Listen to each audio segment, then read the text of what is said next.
Don't forget to subscribe to my channel and click the bell. Yo, be a father. If not, why bother, son? A boy can make them, but a man can raise one. Be a father to your child. Be a father to your child. This is KGB. What up, is DJ EFN? Yo, and this is your man, Manny Digital. Welcome to the Fatherhoods Podcast. Yay, yay. I'm a little sick, so my voice is a little bit more Barry White today. But I hope you ladies enjoy that.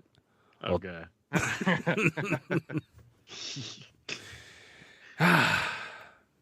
going on? Here's a question for you. And let's talk about dreams for a second. All right. Ooh, dreams. So my son woke up the other day from sleeping one night, and he wakes up and he was pissed off at me. Right? He was mad. He didn't want me touching him, nothing. He's like, I gotta tell you guys about this dream. I had a horrible nightmare.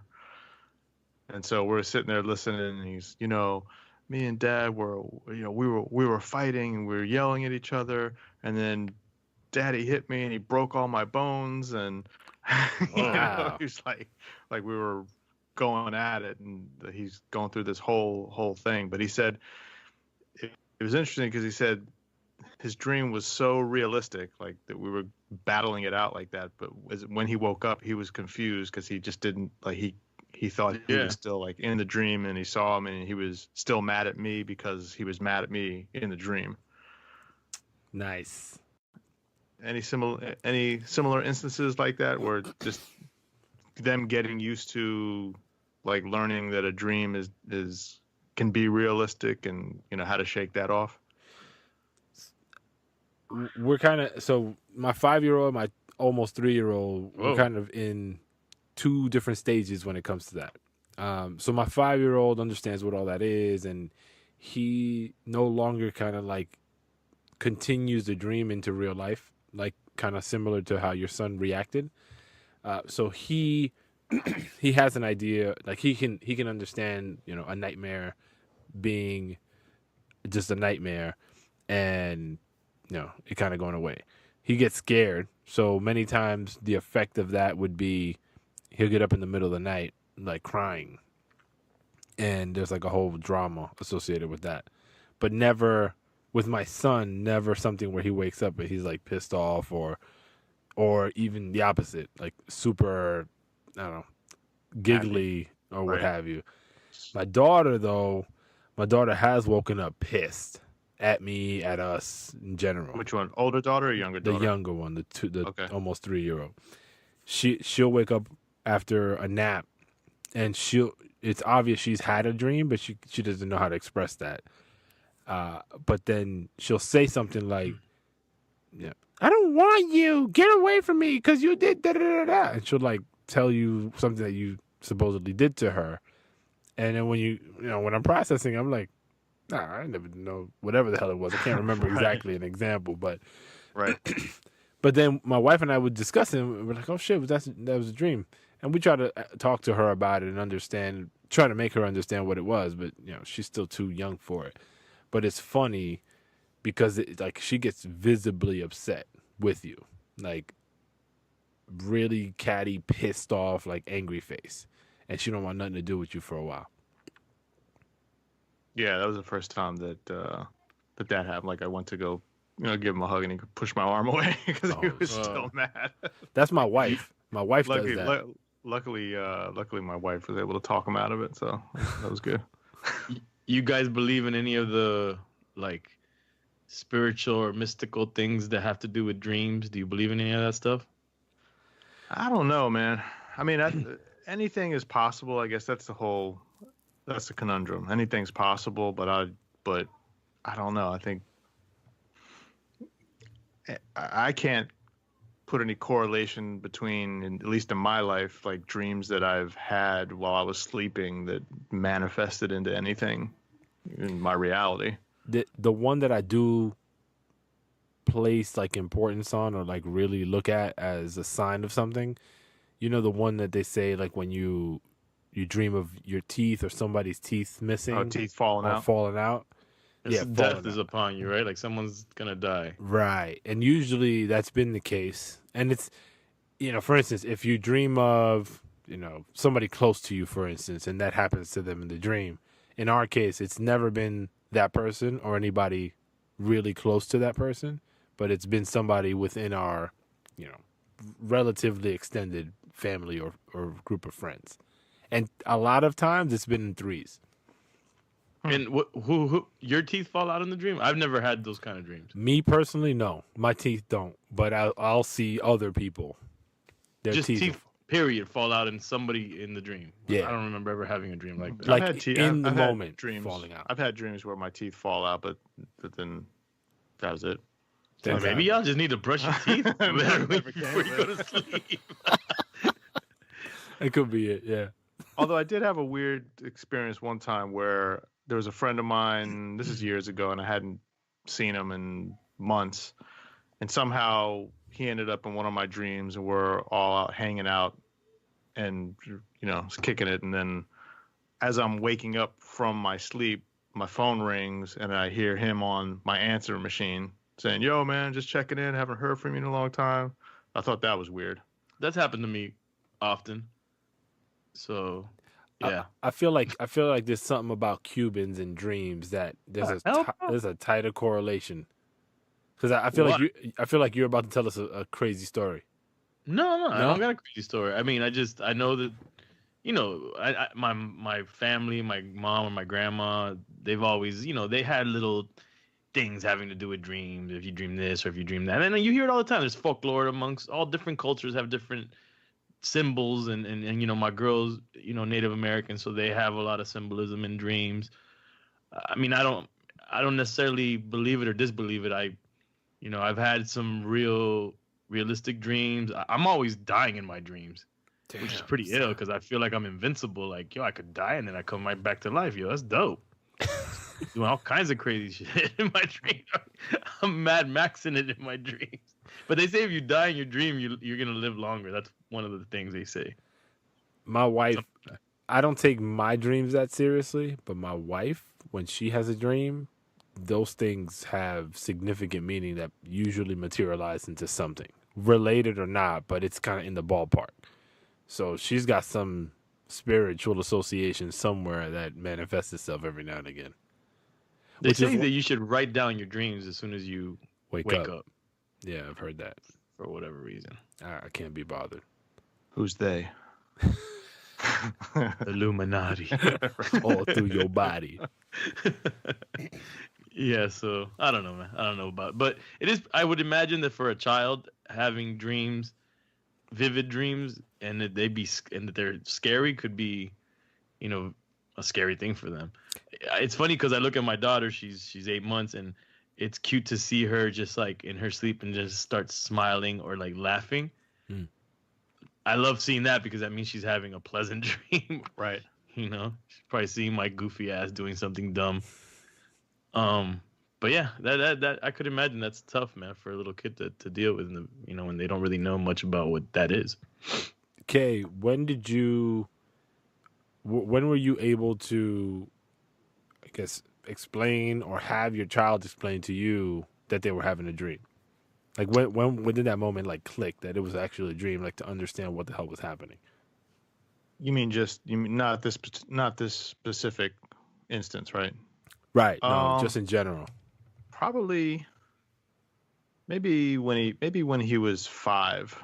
Maybe around, I don't know, I don't remember it specifically, but I know that I think when he was 5 last year that we began talking about dreams a bit more because he was able to wake up and start saying, "Oh, like this describing." happened." Yeah, he was being able to describe what was going on in a dream.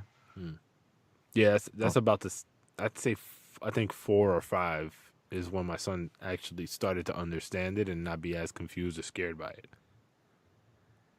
But I like, to me, I feel like that's late, but I guess it's just a normal progression of things. Because how before that, how do you really verbalize it and really understand it until you're about school age, where you start like, I don't know, motor skills and all sorts of shit just start to click. Yeah, it's almost like they have to kind of talk to you about it first and say, "Hey, what happened when I was sleeping?" Right. I don't know if you can really prep them. Like, by the way, you're gonna see a show in your head when you go to sleep. You know? So we don't say it's the other dimension that you live in. No, they stopped doing that. Then a few they would years really ago. stay mad at you. Then they told me you're really in a dimension. So we don't believe that. What, altered dimension? You know, it's the parallel universe. Right. You know how Bird Box is all the rage. The God. the movie. I mean, it's a on good Netflix. movie though. Did you see it? Yeah, it's a good movie. Okay, I haven't finished it yet, but it's kind of like a joke. Like, you know how they're doing memes and all sorts of stuff everywhere. No, they got I was gonna say the Birdman challenge, the Bird Box challenge. Right. That Netflix had to put out a statement and tell people stop that shit. Right. So my kids caught on, and they're scared of anything, even remotely close to, horror, and so they're goofing around in the house, and I'm like, oh, y'all want to play? Okay, yo, at because it gets dark early here, so I'm like, yo, at 5:30 we're gonna go watch Bird Box in the dark, and it's just gonna be y'all. Mommy and I are gonna be upstairs. Quick, fast, that shit stopped. They're like, nope, no, we're not gonna do that no more. Forget it. All three of them were just shook. So they hadn't seen the movie, but they were doing the challenges. That's right. Because they saw people like social media. Yeah, and like at my daughter's school, she was telling me in her middle school, the girls, like, girls wearing headbands or what have you, they bring them down. They walk around the school like that, like bumping into shit and all sorts of dumb shit. So that's what I we're heard some dealing people with. were doing some real dumb shit. Yeah. So wait, your oldest didn't see it either? Nah, hell no. No. She's, Okay. She's not allowed to see, I guess, quote unquote, scary movies yet? I don't have a problem with it. I just need her to not say she's going to do something and then front when the movie's on. Like, if you're watching the movie with your eyes closed, you're not watching the movie. So, Right. Beat it. So until she musters up the real courage, I tell her no. But it's not like I'd like her to, actually, because my wife and I always talk about this. Obviously, we do things very differently with our kids than what was done to us. But I recall, I don't know, Friday the 13th and, the Michael Myers flicks. Like, I was relatively young, maybe 8, 9 years of age when I saw those. So, to me, it's not a big deal if they start watching them. Maybe not at 8 or 9, but 11. Right. Did I ever if I mentioned this, tell me so I don't repeat it. But did I mention about my kindergarten preschool experience with horror movies? Yeah, I mentioned on the podcast, right? Yeah. And that leads me to the segue. Like, first of all, I don't know if we talked about it in depth, but isn't that wild that they would show us those movies in like preschool, kindergarten? And second of all, what do you think about showing, letting kids watch horror movies, and what age and stuff like that? Or movies in general that have violence. But I mean, since we're talking about horror movies, let's stick with that. Yeah, well, I mean, I think definitely got to have. I guess it just goes back to our whole topic of, when we're talking about music and just kind of keeping them protected from certain things, depending on their age. Yeah, I mean, I wouldn't let my son see a horror movie at this point. Probably not until I know he's got some kind of sense that he understands more that the stuff is fake and, understands it's more of a story as opposed to what he's seeing is really going to freak him out. Now, I mean, there's adults who watch this stuff and get scared. So, that's kind of hard to gauge. But I mean, definitely what they get exposed to I think it has a greater effect on them than adults. So yeah, I'd be more mindful than to not let them in. I think your teacher was probably crazy for showing you guys that stuff. Yeah. I mean, I think it had a negative impact on me for real, because I don't like I don't, what can I say? It's not that I don't like watching horror movies. I can watch them, but I'm not necessarily fond of like the suspense feeling. Like I can really deal with the gore. I can deal with all, the violence part of it. But like the suspense and the like boo factor, I'm just like, I'm on edge with that The stuff. anxiety. Yeah, The anxiety of it. Yeah. So and I don't know it had to do with that, but I know that also as a child you have a very vivid imagination, so you want to believe that these things you want to believe in Santa Claus, so you're gonna believe in this monster in this movie. You know, it's so like, you know, they showed us The Thing and Poltergeist and all that stuff, and I was just like, and then I remember I had to sleep in my cousin's crib in LA one time. I mean, in her bedroom one time, and she had all these little clowns like, on the shelves, and then I had just seen Poltergeist in school, and I was in preschool, and you know, and it was like I just remember being terrified, like like they're gonna kill me. I don't think I slept that night, and I was like under the covers. So yeah, it definitely has an impact. But I do think that there are, and I mean, obviously the age matters, but there are some people or some kids that are probably more, what's the word? Like maybe just built better for, you know, certain things. Just like someone grows up to be like a horror movie fanatic, you know, or this type of fanatic. I'm sure there's some kids that it just doesn't affect them. Like I've met little kids that like one of my friend's sons, he like loves horror movies. Little kid, doesn't get scared. He laughs at when he's watching them. I mean, I've let my son see some movies where, I mean, there's violence, and he'll actually say, he'll start watching something and say, you know what, I don't really like seeing this movie. There's too much people shooting at each other or too much hitting going on. It kind of depends on the movie. Like, you know, he's seen Star Wars, the original Star Wars, and then he tried watching another one, and that I think was Empire Strikes Back, and then that had a lot of gun action, and he was like, I'm not really feeling that one so much. Kind of just depends. He saw Black Panther, that was okay for him. He didn't feel like it was out of control, but he's actually a pretty good judge in terms of where it starts making him feel like, maybe I probably shouldn't be watching this. You remind me, and unless you guys have something more on horror movies, I want to segue to another thing having to do with showing kids something. So I had like a little get together in my crib this weekend, and I had some friends over, and then one of my friends brought his two daughters. One I think is like 9, 8 or 9, and the other one's like 13, 11, 12, 13, something like that. So then we're in the backyard. I was barbecuing, had some other friends over there, and my boy's wife was like, "Hey, could you put on like some cartoons for my daughters?" And it was already nighttime. It was like 7 or 8 o'clock at night or something. So I was like, yeah, no doubt. You know, my default is Cartoon Network, no problem. Adult Swim action. So I just throw on the Cartoon Network and I walk away. And then I come back, and then the older daughter comes up to me. She's like, "Do you know what you put on?" And I'm like, "Nah, what?" She's like, "They're raping in this cartoon." What? Girl just got raped. And then the little one goes, "He showed his butt in it." And I'm like, no. "Oh my God." And they're like, "Don't you know what Adult Swim is?" And I'm like, "Yeah, I guess. I just didn't think they were going to rape in this thing." And then my boy, and they're like, they just came from church. And, you know, and I'm like, and his wife, I'm like, "Oh man, I feel terrible." And they kind of laughed it off, and they're like, "You didn't know." And I'm like, "Oh my God." And I'm like texting when they left, like, "Yo, I'm so sorry, man." And then he said that the daughters are like laughing at me, like, "He didn't know that he put on some adult stuff. Oh my God." Rookie guy. Yeah. My bad.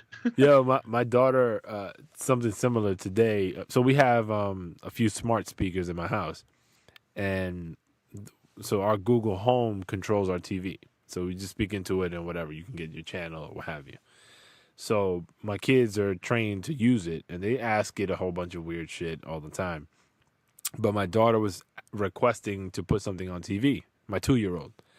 And so she's saying something. I'm on the phone. She's saying something to Google, like asking it to put something on TV. And I'm not paying her no mind.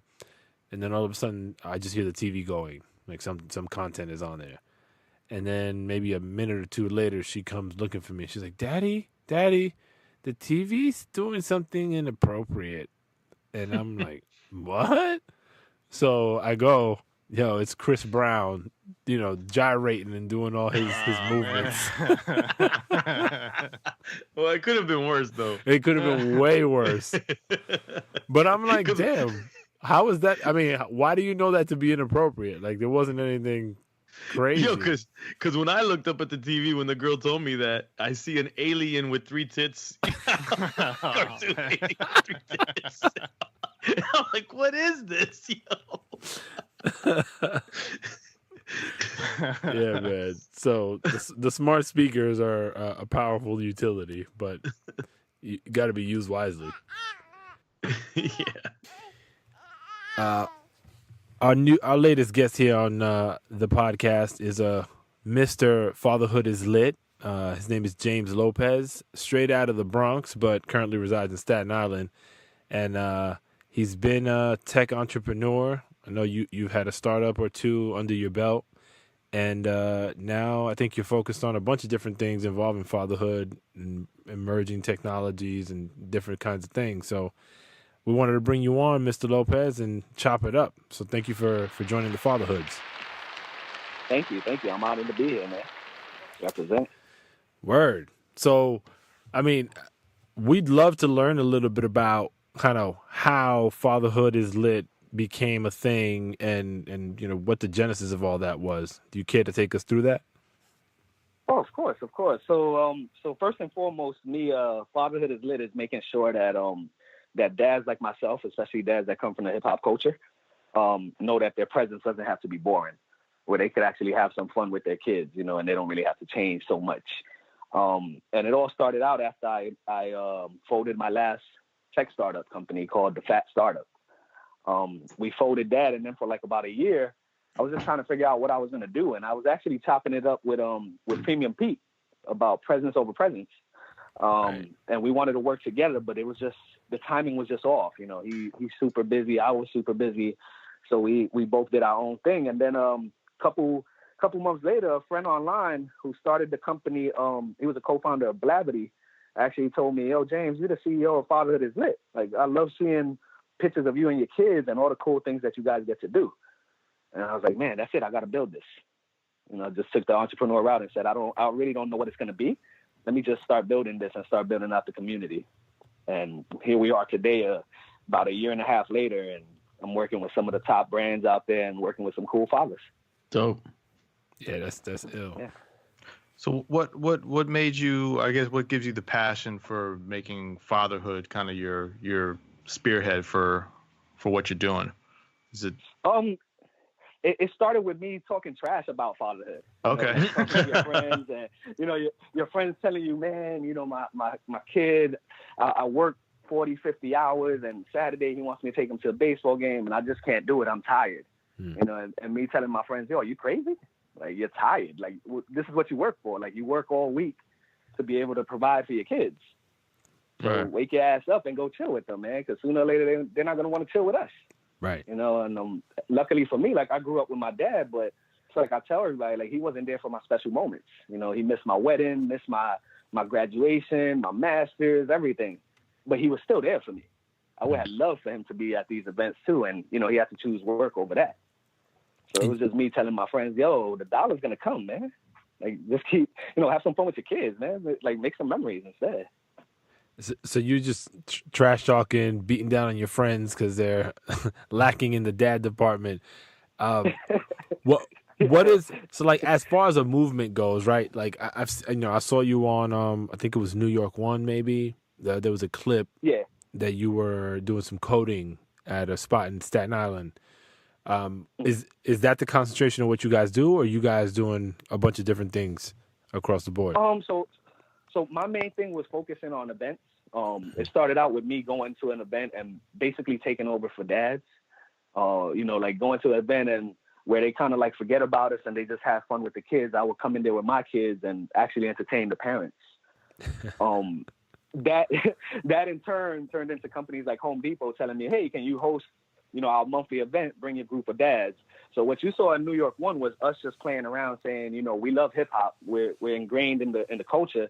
What can we do for fathers that's kind of dope for their kids too? So what we did was we grabbed 7 computers and we put GarageBand on it, and we had all the kids build beats, like create beats using GarageBand. You know, kids that never, ever, ever tried to do this before.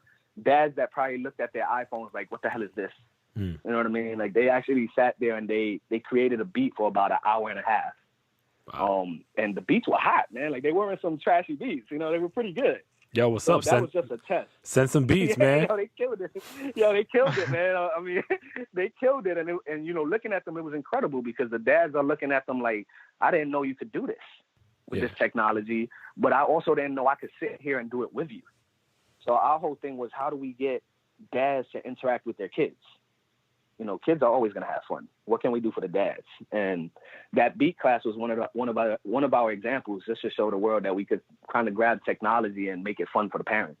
So when you get to these events and you're dealing with the dads and their kids, do you come across the majority of dads, they kind of know what they're doing, or are you observing that they're like awkward with their kids and they're, you know, not sure what the hell they should be doing? Yo, dads are crazy, man. Like dads are full of pride. Like you guys know that.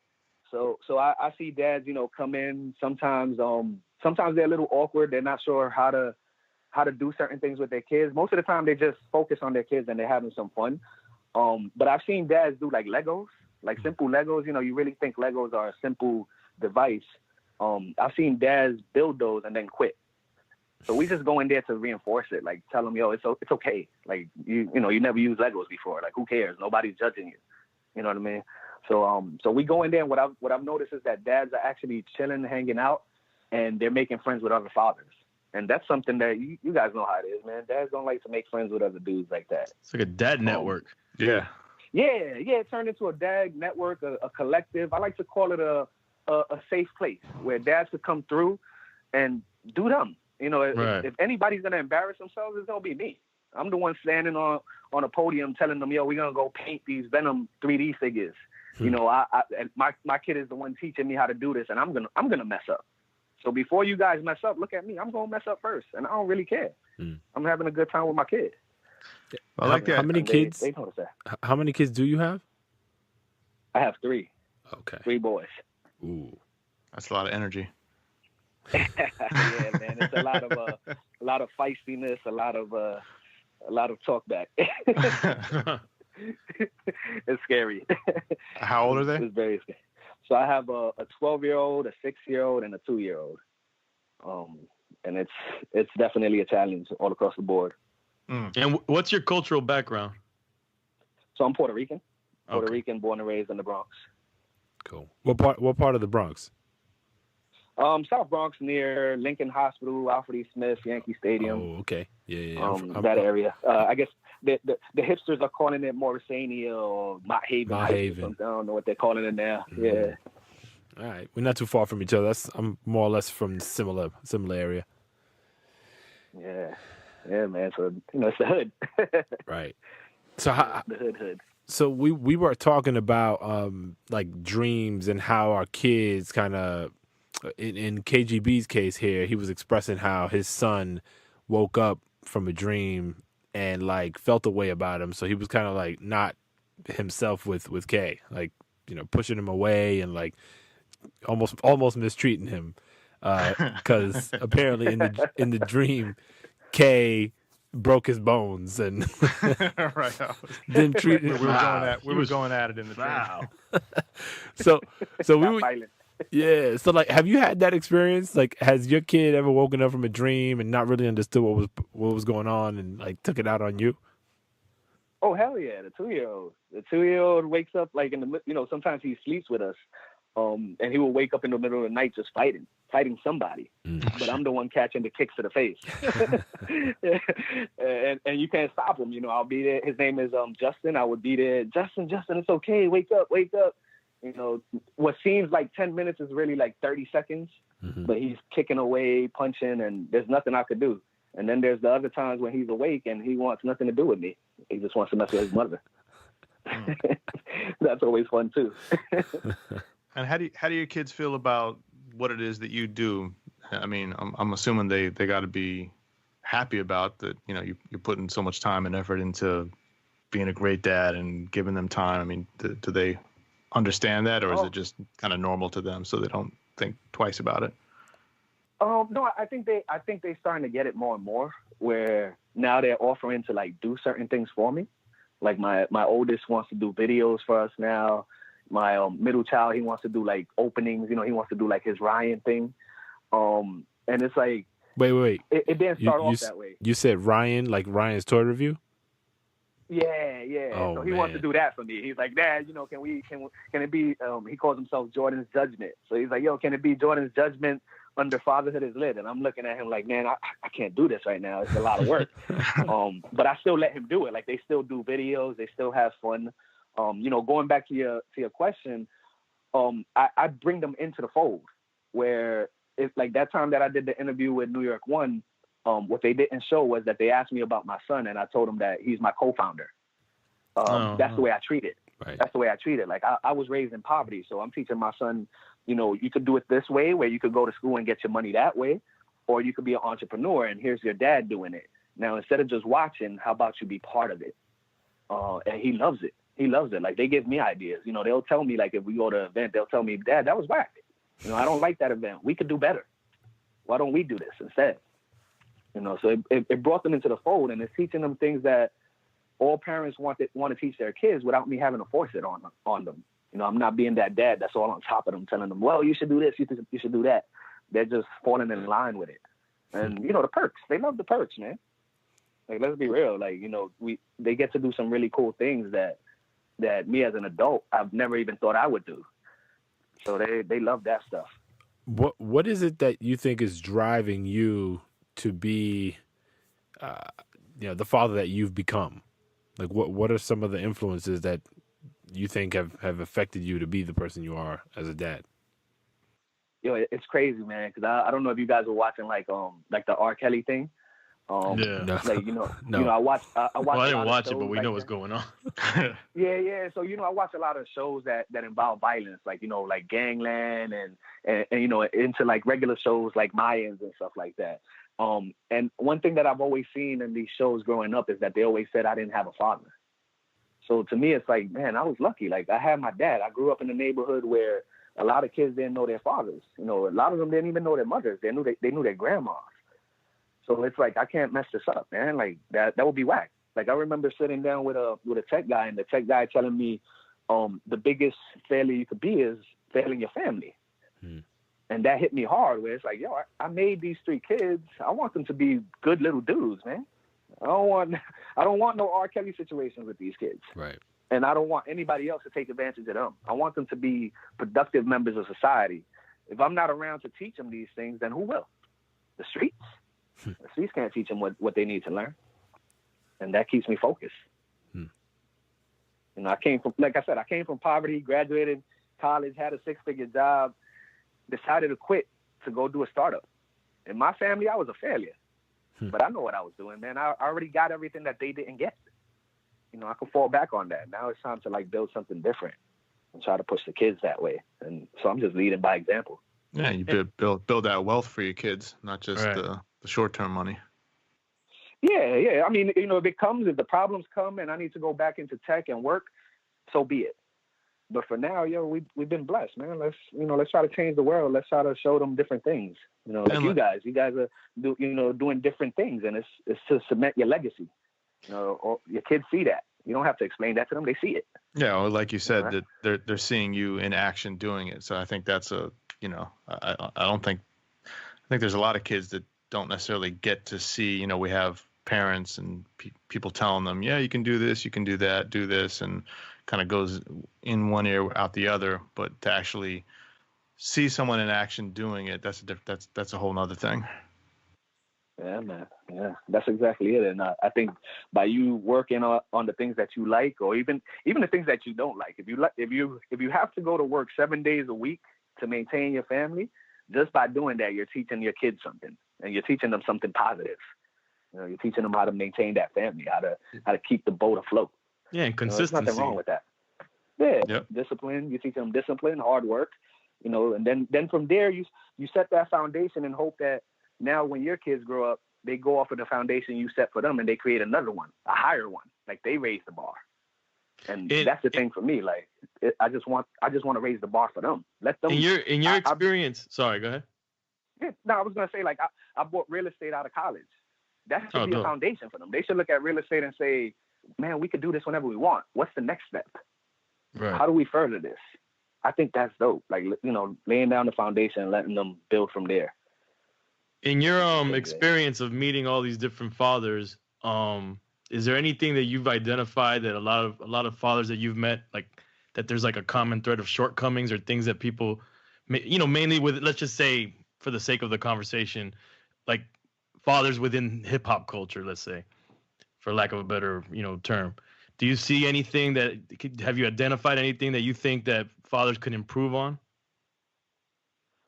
I think two things. So especially with the hip hop culture, the first thing would probably be to give them more time. Going back to what we were talking about earlier, where the dad is working 5 days a week and then doesn't want to wake up Saturday. So it's almost like we have to think about presence as it's rare, it's limited. So why don't we pass it along to our kids?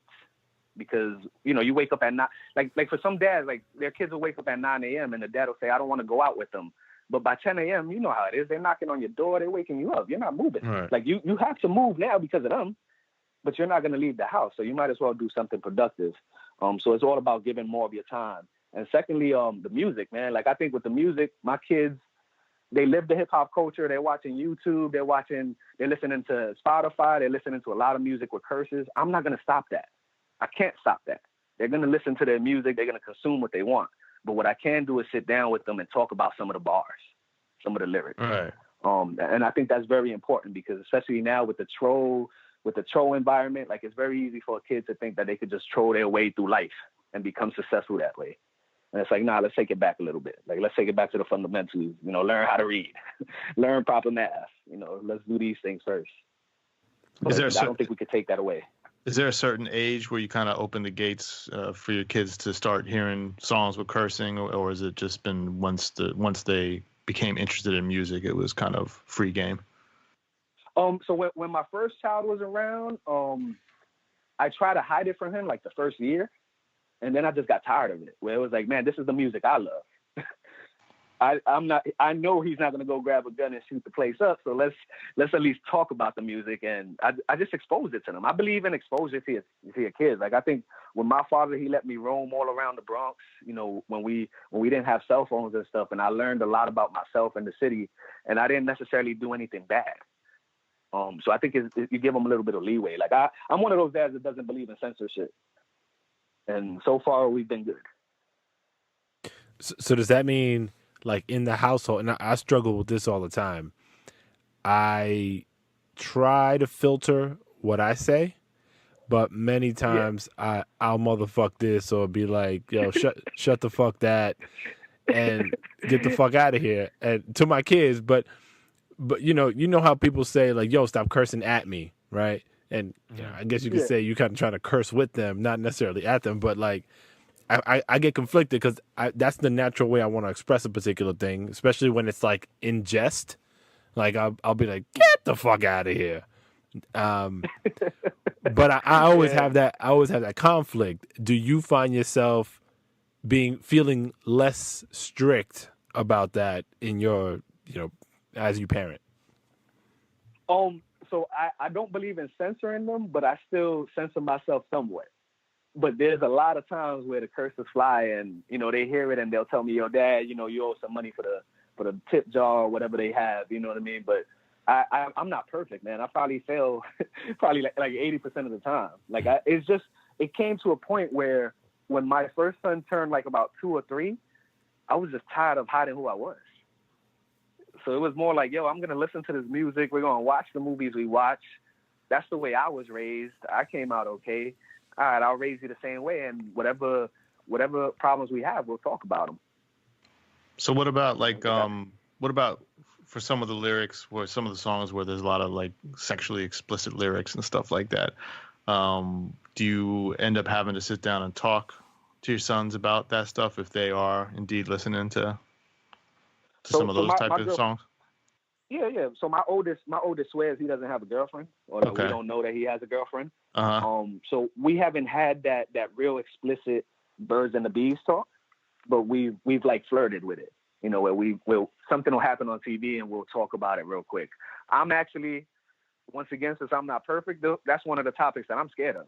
Like I'm really scared of it because when I was learning about things like that, my dad was very old school. I was like about 13, 14. he popped in a porn and he's like, "Yo, Jimmy, this is what's going down. This is what happened." Wow. Yeah, I can't do that. I can't do it. If I do that, I think my wife might hang me from like the Staten Island Ferry or something. So wait a So, second. like, Rewind that for a second. What was your reaction when your dad did that? I'm curious. Oh, you know, the cool shit. Oh, I know what that is, Dad. I know exactly what that is. I was still a virgin. So it was like, oh man, this is cool, but I can't believe my dad is showing me this. But that was your reaction more like, yeah, I know what that is, so he could stop it, so it could stop being awkward? Yeah, man, it was embarrassing. It's like, yo, I can't get hard with you here, man. Like, Right. If I can't do that, I'm not gonna ask you any questions either. You know. Right. But that was his way of like breaking the ice. Right. It's like, yo, this is what's gonna happen, and then, you know, from there was, yo, I'm gonna take you back to the block, and I'm gonna show you what happens with everything else. You know, the druggies, the crackheads, and how all of this plays into it. You know, I had like a real street education from my dad. I can't do that with my kids, man. They're too sheltered for that. Like, I'm afraid to do that. I really don't know how we're going to talk about it. The video is a pretty inventive way to break the ice. That's a hell of a shock. Embarrassing, dude. If the internet was around back then, I would have been on Snapchat telling all my friends. That's how crazy it was. Like, I would have begged for somebody to get them out of there. But that just wasn't it. So as it's one of your biggest fears, how are you thinking about addressing it in like, you know, in the depth it needs to be addressed when it comes to your is 12-year-old? Is your eldest now? Yeah. Yeah. Yep, So like when it's time, probably within another year, maybe is when you have to have that, like, you know, serious chat. Have you sketched out in your mind how you think you're going to approach it? So I think I'm behind. I think we should have had this talk already. I've been putting it off, hoping that, you know, he'll mention something about a girlfriend or a dance where I could kind of like sneak that in. But his school and the way that these kids operate, they're so innocent that it's kind of scary. So to me, I think my deadline is this year before he joins the 8th grade. Okay. So summertime, I think we're just going to be in the car, you know, driving somewhere, and the talk is just going to have to happen. Like, it has to be somewhere that I can't escape and he can't escape. You know, phones are off, no Bluetooth, nothing, just us where we could talk. Because I really don't know how it's going to go. Like, I'm more afraid of it than I think he is, you know? Like, right. I'm sure he's thinking about it already. And it's like, I'm afraid to talk about it, man. Like, will I open up a can of worms? Yo, do me a favor. Like, that's my biggest fear. Can you just put your cell phone to record that conversation so at least I have a starting point? Because I'm really afraid of that, bro. I'm thinking. So my oldest is 11. She's gonna be 12 in a month, and my wife is taking the load on, you know, making sure she kind of has an understanding of all that stuff, and I'm sure that those conversations already have started to some degree. But I know when my son, who's 5, when he's up, I know it's gonna be me, and I don't even know how to start that conversation. So please record that and send that to us so we have a starting point. Did you get a conversation, Manny, from your dad when you were younger? Nah. I don't even remember. I don't remember any kind of conversation when I was growing up on any of that stuff. The conversation, hard knock school shit. The conversation that I did have was my mother, and she was. It wasn't even like an explanation. It was like, don't get nobody pregnant. Here's condoms. Yep. Like, that was basically it. Yeah, that's the default. That's the default, like, easy way out. And I think that's the way I'm going to go for a few times. Right. You know, until we actually have a real discussion. But I want to flip it on you guys. Since you didn't have your dads explain that to you, do you think that changed, like, the way that you approach sex? Or did it hinder it? Did it do something to you? I think so. Or yeah. I think that having that guidance, like, first of all, especially for a boy, for sure, not having that guidance, you know, you're kind of like lost. You're in the woods. And if you have a single mother, she might not even have the time or the she's just dealing with so much, just being a single parent. She's probably not even putting enough thought process into dealing with that part. And it's just like, you're just out there, like, you're just like a lone ranger, and you're getting it in from your peers, your friends, kids, at the streets. And it was just wild, you know. I think it would have been a lot a lot better for me getting it from my father. I just think it was all willy nilly wild for me growing up, just learning as I went along. Yeah, because there was no clear cut definition as to like even how to approach it, right? You're just trying to figure out, well, does a girl like me? Does a girl not like me? You know, how do you even approach the subject? And yeah, I think, and I'm sure my mom explained, she would have had to explain that stuff to me, at least in the best way that she could. But it's not. I don't even have a memory of it. That's how unclear of. Whereas I think if you have a dad, like in your instance, like he made an impact where he sat you down, put the porno tape on, said, "This is what it is." You know what I mean? But at least that gave you some direction as to, all right, you know. You had an expectation at least set. Yeah. However explicit it was at least an expectation. Like I think that's the gap for me too. It's like having had some preparation to know what to expect, I think it would have just eased me more into that whole world. And it just gives you some confidence, right? That's it. Whether or not you follow your dad's advice or whatever, you know, your father might or might not have said about that kind of stuff, at least it gives you a little bit of confidence because you've had someone sit you down and talk to you about this, at least from one kind of male perspective. So that gives you. And it's not even for you as the young man. It's how you're gonna treat women as well. Because our generation is notorious, you know, for not having strong male figures around. And then look at in the 90s or whatever, hip hop, you know, how it treated women in the music. So we all grew up, you know, like just thinking about the groupies and this and then that, you know, and it's just like we got to think about like where is all that stemming from, and you know, it's not just about how we navigated it, but how we treated the women in turn. So I think you know, like you know, the way I think about it, and this is the one part that is clear to me when it is time for me to talk to my son. It is explaining the need for respect for whoever you're gonna lay with, right? Because that to me is, if nothing else, that should be the guiding light that a father bestows upon their kid, because of how ass backwards it is in previous generations. But you know what else? To on top of that, it's also to respect yourself, right? To not take shorts with the people you're dealing with, and you know, and to have a better understanding of when it's time to call it a wrap on something and move on. And you know, I think when you don't have a strong father figure, you're not necessarily told all that.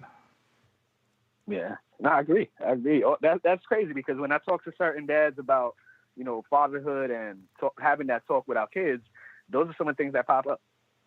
You know, like how are we gonna explain how to respect yourself, how to respect the person that you're laying with, all of those things in one. And I think that's what's scary. But you know, there's no blueprint. Like, no blueprint for this.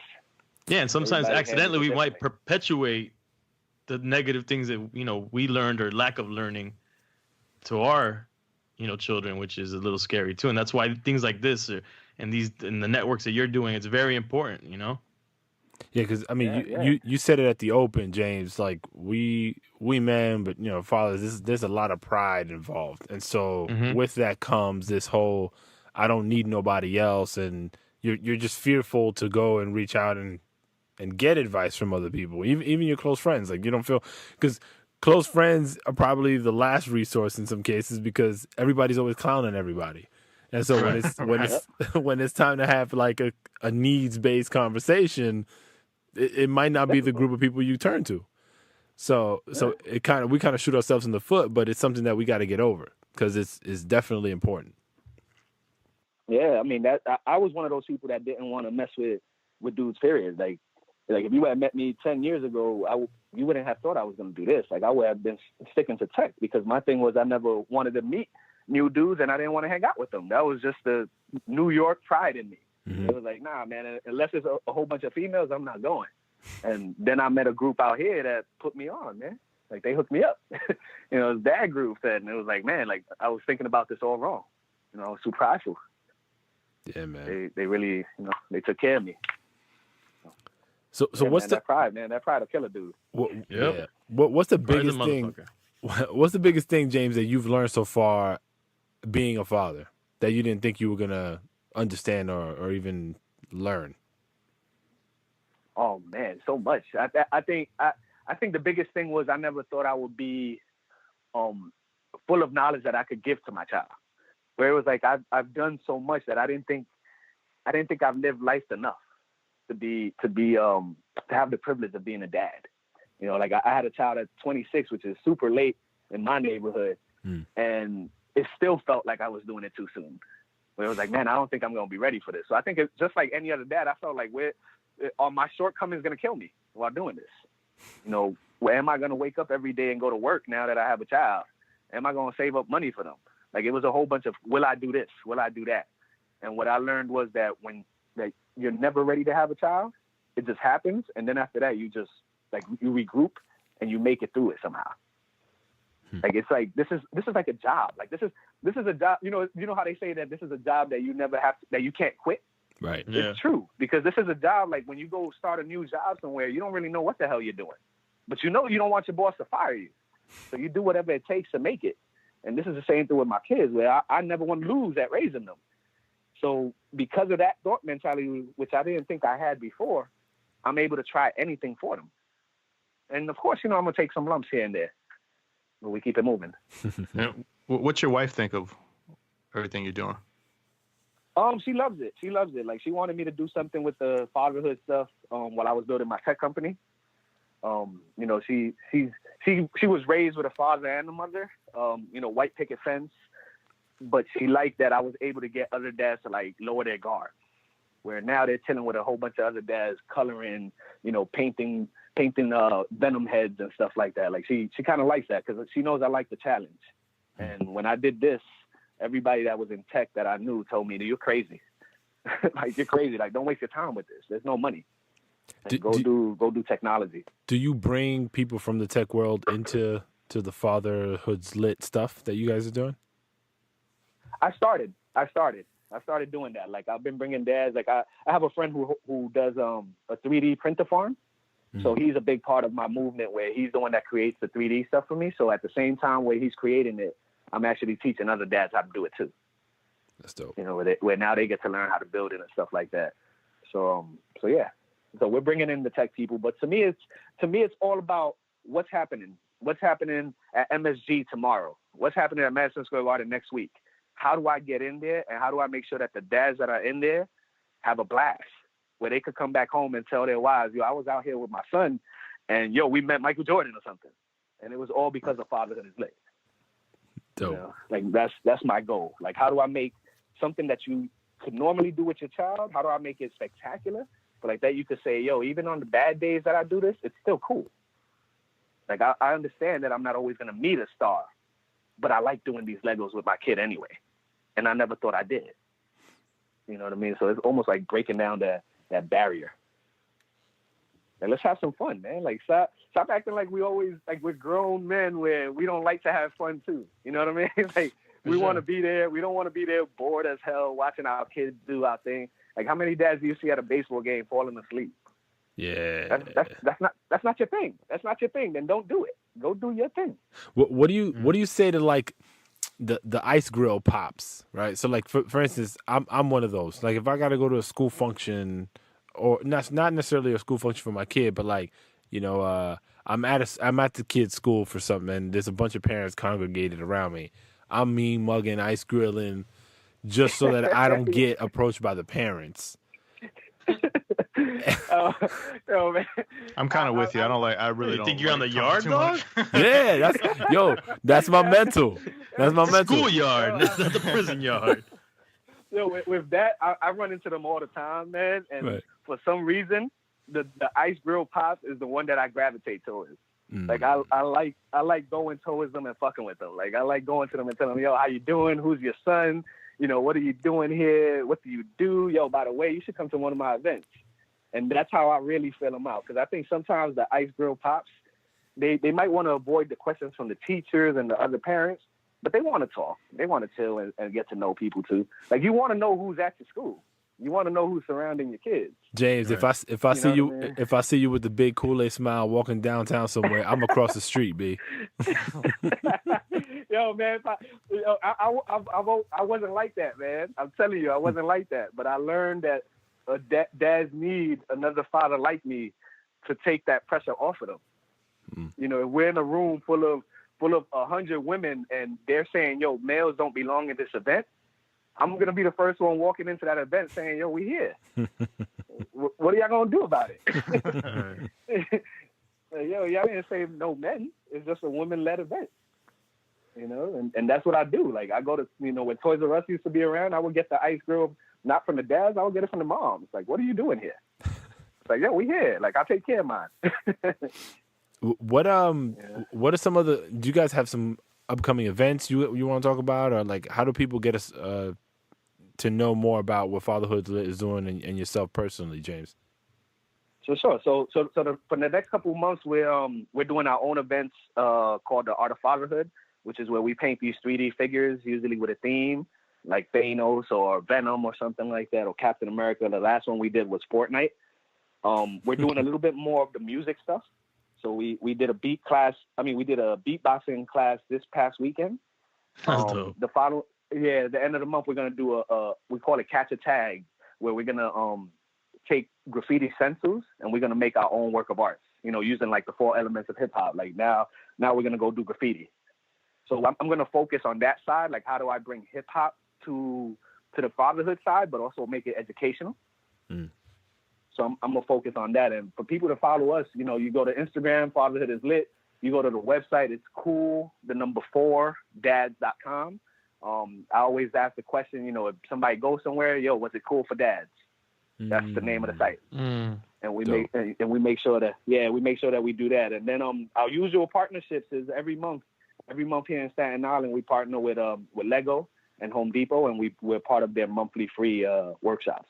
So I encourage all dads to go find a local Home Depot, local Lego, and sign up for their events. It's the 1st and the 15th that you can register. Yeah, every month they have free events. Yeah, man. So that's my thing. Need more dads like you out there, man. Dude, Home Depot. Every morning, 9 a.m. with a hammer. Do you expect to see dudes or females? Right. When I go in there, it's only females. It's supposed to be dudes in there, man. Like, we're letting the girls come in there and they're hammering away, building things while we looking back like, you know, we're too tired. That's our world, man. And we're losing in there.